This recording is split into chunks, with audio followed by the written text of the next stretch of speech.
واتل عليهم نبأ بني آدم بالحق إذ قربا قربانا فتقبل من أحدهما ولم يتقبل من الآخر قال لأقتلنك قال إنما يتقبل الله من المتقين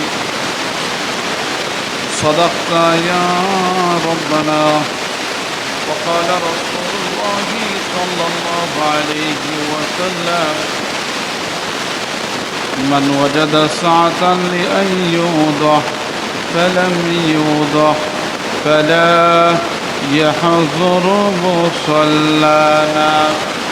فقد قال الله تبارك وتعالى في شان حبيبه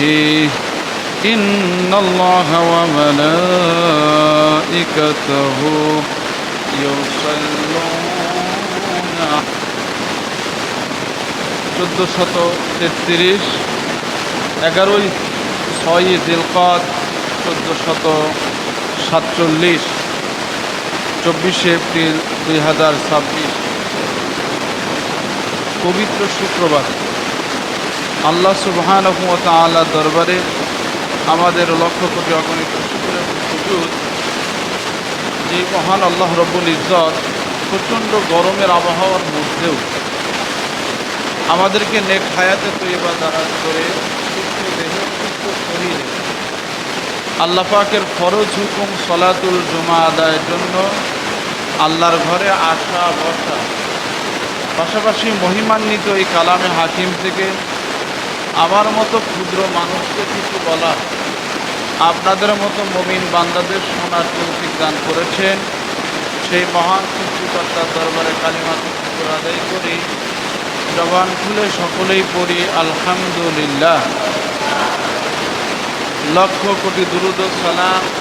তার হাবিবের উপরে মহব্বতের সাথে সকলেই বলি